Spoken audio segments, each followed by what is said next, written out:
एक बार की बात है, हरी भरी खेतियों के बीच एक बड़ा सा फार्म था। वहाँ गायें रहती थीं, बकरियां रहती थीं, बतखें रहती थीं और बहुत सी मुर्गियां। सब मिलजुल कर प्यार से खुशी से रहते थे।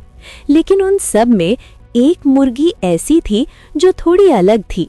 उसका नाम था गीना। गीना के लाल भूरे चमकदार पंख थे, बड़ी गोल आंखें थीं और देखने में वो बहुत सुंदर थी। लेकिन उसके अंदर एक बुरी आदत थी। वो बहुत बहुत लालची थी।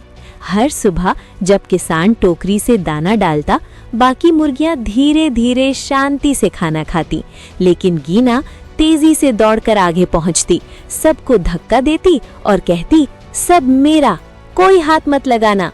छोटी मुर्गियां उदास हो जाती। मुर्गा समझाता, गीना बांट कर खाओ, मगर गीना हंसती और कहती, जो पहले खाए वही जीते। रात को जब सब सो जाते, गीना अपने घोंसले में लेटकर सपने देखती।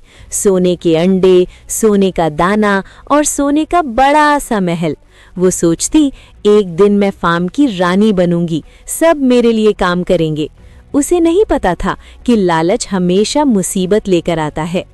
एक दिन किसान को खेत में एक चमचमाता सुनहरा दाना मिला। उसने हैरान होकर कहा, अरे कितना अजीब दाना, और वो मजाक मजाक में उसे मुर्गियों के सामने फेंक देता है। सब मुर्गियां दाने को देखकर चौंक जाती हैं, लेकिन गीना चिल्लाती है, ये मेरा है। वो दौड़ती है, छलांग लगाती है और पूरा दाना निगल जाती है। कुछ देर बाद गीना का पेट भारी होने लगा, सांस तेज हो गई और वो जमीन पर बैठ गई। ओह, मेरे साथ क्या हो रहा है? बाकी मुर्गियां घबरा गई। मुर्गा बोला, जल्दी डॉक्टर को बुलाओ। डॉक्टर बतख आई। उसने ध्यान से गीना को देखा और धीरे से कहा, ये सोने का दाना तुम्हारे लिए नहीं था। लालच हमेशा नुकसान देता है। गीना की आंखों में आंसू आ गए। मुझे बचा लीजिए, मैं वादा करती हूँ अब से बांट कर खाऊंगी। डॉक्टर ने दवा दी। कुछ दिन बीते, धीरे धीरे गीना ठीक हो गई। अगली सुबह जब किसान फिर दाना डालता है, गीना पीछे हट जाती है और मुस्कुराकर कहती है, पहले तुम लोग खाओ। छोटी मुर्गियां खुश हो जाती हैं, सब मिलजुल कर खाना खाती हैं।